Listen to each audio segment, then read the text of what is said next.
অত্যন্ত প্রিয় রাজ্জাক খান, তার পরিবারের পক্ষ থেকে আমাদের কাইম ভাই, তার দাদা আপনাদের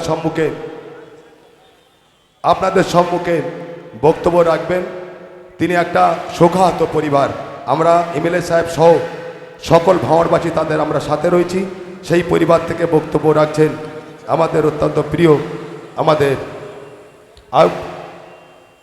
আপনি আব্দুল কায়েম ভাই, তিনি বক্তব্য রাখছেন, আপনারা শুনুন। আমাদের বিধায়ক তাকে ছোট্টবেলায় থেকে তৈরি করে নিয়ে রাজনীতির একটা জায়গায় তার আস্থা গেড়েছিল।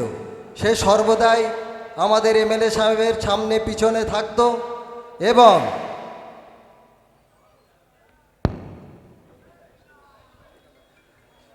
যে বিধায়ক আমাদের ভাঙড় এইখানে আসার পরে আমাদের যে ভাঙা রাজনীতিটা এখানে চলছিল সমস্ত জায়গার মধ্যে জর্জরিত হয়েছিল।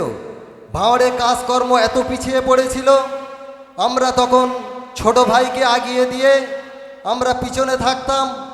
আমরা দেখতাম কি যে না, ভাঙড়ে রাজনীতিটা ঠিক আছে, কিন্তু যখন রাজনীতিটা করছে আমরা পিছন দিয়ে যখন দেখলাম ভাঙাচুরো রাজনীতি হচ্ছে, তখন ওপর আল্লাহর কাছে চাইলাম যে এমন একটা সৈনিক, এমন একটা বিধায়ক আমাদের কাছে আসুক, তিনি আমাদেরকে সবাইকে নিয়ে যেন সুন্দরভাবে আমাদের ভাঁড় বাগানটাকে সাজাতে পারে।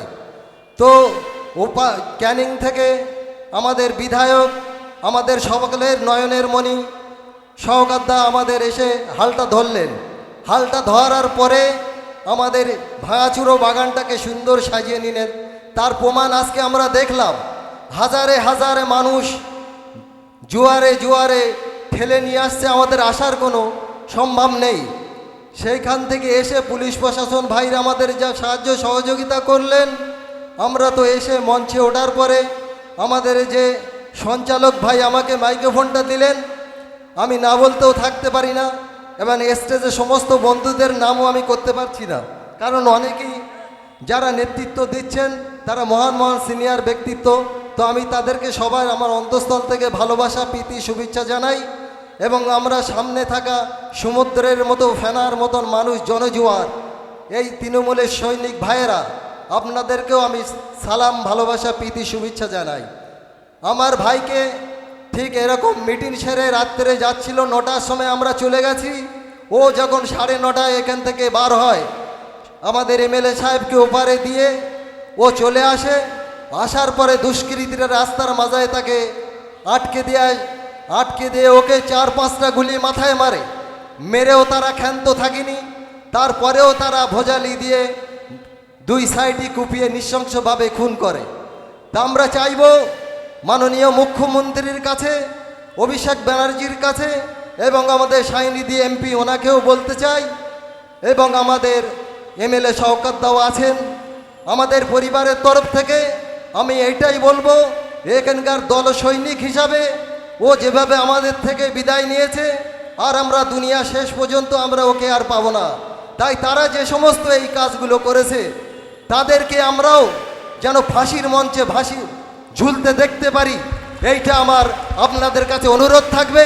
আর আমিও আমার এমএলএ শওকত ভাইকে বলবো, বাহারুলদাকে বলবো, আর যারা নেতৃত্ব আছে তাদেরকেও জানাই, এনারা যেন আমাদের হয়ে সুপারিশটা করে, আর ওরা যেন না ছাড়া পায়। ওরা এরকম যদি ছাড়া পায় তাহলে আমার ভাইয়ের মতো আর অন্য ভাইরা এরকম মায়ের কোল ছাড়া হয়ে যাবে। আমার ভাইয়ের ছোট ছোট 2টো বাচ্চা আছে, একটা মেয়ে আর একটা ছেলে। ছেলেটা 11য় পড়ছে আর মেয়েটা ক্লাস 4-এ পড়ছে। ওকে আজকে আমি যখন বেলেঘাটার হোস্টেলে দিতে গেলাম, বাহারুলদা আমাকে সম্পূর্ণভাবে হেল্প করে ওনার গাড়িটা আমাকে দিয়ে দিল। আমার যে রাজনীতি আসার ইচ্ছা ছিল না, কিন্তু বাহারুলদা বা আমাদের এমএলএর আমি ব্যবহার দিকে গর্বিত যে আমাকে না, এতদিন যে পিছিয়ে ছিলাম, আমার আরও 10 বছর আগে এই রাজনীতির মঞ্চে ওঠার দরকার ছিল, সেটা আমি বুঝে নিলাম। তাই যারা এই সমস্ত কাজ করেছে আর যেন কোনো মায়ের কোল ছাড়া কেউ না হতে পারে, সেই কথা আমি সবাইকে সাক্ষী রেখে এটাই বলতে চাই। মাননীয় শওকতদা ওনার ভাষা দিয়ে বলবেন, এই বলে আমার সংক্ষিপ্ত বক্তব্য এখানে শেষ করলাম। মমতা বন্দ্যোপাধ্যায়, অভিষেক বন্দ্যোপাধ্যায় আমাদের কাণ্ডারি দলনেতা শওকত ভাই জিন্দাবাদ। ধন্যবাদ।